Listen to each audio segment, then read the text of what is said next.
اللہ کے غلام بن کر کے رہیں۔ ہم سب لوگ اللہ کے بندے ہیں، اللہ کے غلام ہیں، اسی لیے ہمیں اللہ تعالیٰ کی عبادت کرنی چاہیے۔ تو غلام آزاد کرانے کے لیے بھی آپ زکوٰۃ کا مال دے سکتے ہیں۔ آج کے زمانے میں تو ایسی صورتحال نہیں رہتی ہے، کیونکہ غلاموں کا دور تقریباً ختم ہو چکا ہے، لیکن آج بھی قید خانے میں، جیلوں میں بہت سارے مسلمان ہیں جو بے قصور بند ہیں، ان کے پاس اتنے پیسے نہیں ہیں کہ وہ وکیل کے اخراجات کو برداشت کر سکیں۔ تو ایسے لوگوں کو بھی جو بے قصور بند ہیں جنہوں کے اندر، ایسے لوگوں کو زکوٰۃ کے مال سے وکیل کرائے پہ رکھ کر کے آپ ان کو چھڑا سکتے ہیں۔ ایسے مصرف میں بھی زکوٰۃ کا مال دیا جا سکتا ہے۔ وفی الرقاب والغارمین علیہ، اور وہ جو قرض کے بوجھ تلے تب گئے ہوں، جو لوگ قرض لیے ہیں لیکن قرض کو ادا نہیں کر پا رہے ہیں، تو ایسے لوگ بھی زکوٰۃ کا مال لے کر کے قرض ادا کر سکتے ہیں۔ لیکن قرض لینے والے ایسے ہوں جو صحیح نیت سے قرض لیے ہوں، لیتے وقت ادائیگی کا عزم کر رکھتے ہوں، ایسا نہ ہو کہ لیتے وقت ہی ان کی نیت خراب ہے۔ اور بہت سارے لوگ ایسے بھی ہوتے ہیں جو رکھے رہتے ہیں پھر بھی قرضہ نہیں دینا چاہتے ہیں، تو ایسے لوگوں کو نہیں، بلکہ جو حقیقی معنوں میں مجبور ہو گئے ہیں، قرض کی ادائیگی کی کوئی صورت نہیں بن پا رہی ہے، تو ایسے لوگوں کو بھی آپ زکوٰۃ کا مال دے سکتے ہیں تاکہ وہ قرض کے بوجھ سے جو دب گئے ہیں اس سے نجات حاصل کر سکیں۔ وفی سبیل اللہ، اور اللہ کے راستے میں، اللہ کے راستے سے مراد مجاہد ہے، یعنی جہاں جہاد ہو رہا ہو، جو مجاہدین جہاد کر رہے ہوں، ایسے مجاہدین کو بھی آپ زکوٰۃ کا مال دے سکتے ہیں۔ آج کے زمانے میں ایسی صورت بھی کم ملتی ہے، اور اسی ضمن میں علماء کرام نے کہا ہے کہ مدارس بھی آ جاتے ہیں، ہر وہ دعوت سینٹر آ جاتا ہے جہاں سے اسلام کی دعوت و تبلیغ کا کام انجام دیا جاتا ہو، جہاں سے دین اسلام کی نشر و اشاعت ہوتی ہو، اس لیے کہ جہاد کا مقصود ہوتا ہے اسلام کی نشر و اشاعت، اسلام کو پھیلانا۔ تو یہ جہاد بھی سیف ہوتا ہے، اسی طریقے سے جہاد باللسان، جہاد بالقلم بھی جن جگہوں پہ ہوتا ہے، یعنی زبان کے ذریعے، قلم کے ذریعے، جہاں پہ دین اسلام کی نشر و اشاعت ہوتی ہو، جہاں اعلاء کلمت اللہ کی خاطر خدمات انجام دیے جاتے ہوں، تو ایسی جگہوں پر بھی آپ زکوٰۃ کا مال دے سکتے ہیں۔ وفی سبیل اللہ وابن السبیل، اس طریقے سے کوئی مسافر ہے جو سفر پہ نکلا ہے، اگرچہ وہ مالدار کیوں نہ ہو، سفر میں اگر اس کے اخراجات ختم ہو گئے ہوں تو ایسی صورت میں وہ زکوٰۃ کا مال لے سکتا ہے۔ وفی سبیل اللہ وابن السبیل، تو یہ 8 لوگ ہیں جن کو اللہ رب العالمین نے قرآن کریم میں بیان کیا ہے کہ آپ ان کو زکوٰۃ کا مال دے سکتے ہیں۔ اور زکوٰۃ کے دینے کے سلسلے میں ہمیں اس بات کا بھی خیال رکھنا چاہیے کہ سب سے پہلے ہمیں اپنے رشتہ داروں کا خیال رکھنا چاہیے۔ آپ کے رشتہ دار میں اگر کوئی شخص مستحق ہے، کوئی غریب ہے، کسی کے اخراجات پورے نہیں ہو رہے ہوں، تو ایسی صورت میں آپ سب سے پہلے اپنے رشتہ داروں کی مدد کیجیے، اس لیے کہ اگر آپ رشتہ داروں پر خرچ کریں گے، ان کو زکوٰۃ کا مال دیں گے، تو آپ کو ڈبل اجر ملے گا، 2 گنا ثواب ملے گا۔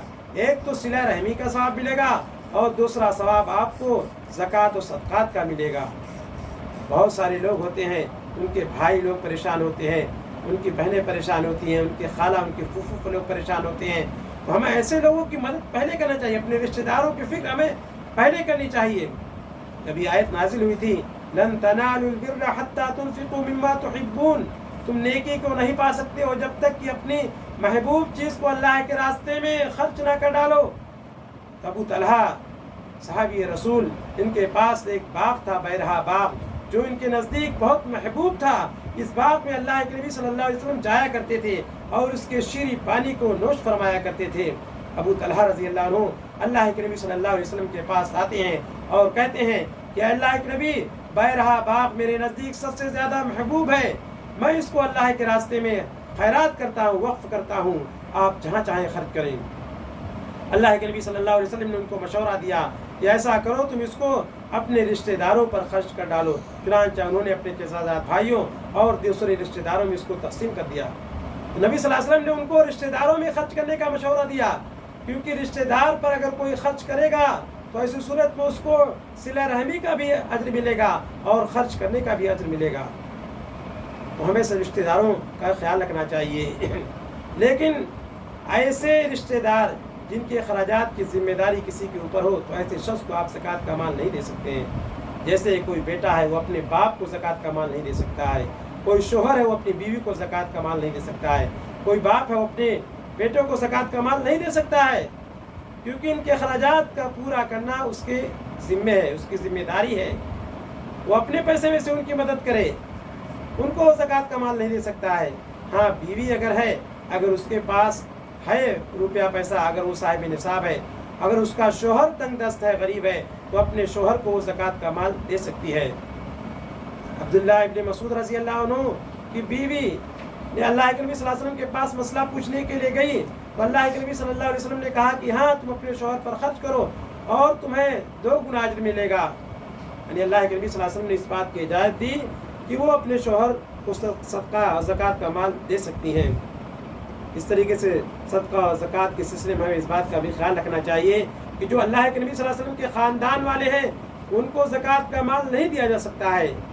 صحیح مسلم کی حدیث ہے، اللہ کے نبی صلی اللہ علیہ وسلم چل رہے تھے، راستے میں آپ صلی اللہ علیہ وسلم نے ایک گری ہوئی کھجور کو دیکھا۔ آپ صلی اللہ علیہ وسلم نے فرمایا کہ اگر مجھے اس بات کا خدشہ نہ ہوتا کہ یہ صدقہ کا مال نہ ہو تو میں اس کو اٹھا کر کے کھا لیتا۔ یعنی آپ صلی اللہ علیہ وسلم نے اس کو اس وجہ سے نہیں کھایا کیونکہ یہ صدقہ کا نہ ہو، اور صدقہ کھانا آپ کے لیے حرام تھا۔ آپ صلی اللہ علیہ وسلم کے نواسے حسن رضی اللہ عنہ نے ایک مرتبہ صدقے کی ایک کھجور کو اپنے منہ میں ڈال لیا۔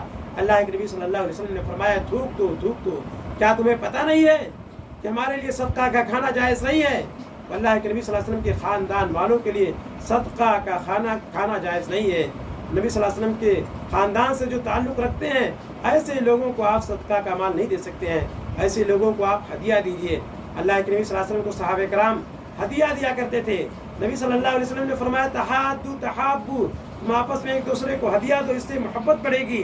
تو نبی صلی اللہ علیہ وسلم کے خاندان والے جو ہیں ان کو ہدیے کے ذریعے آپ ان کی مدد کیجیے، یا اگر کوئی مالدار آدمی بھی ہو تو آپ اس کو بھی ہدیہ دے سکتے ہیں۔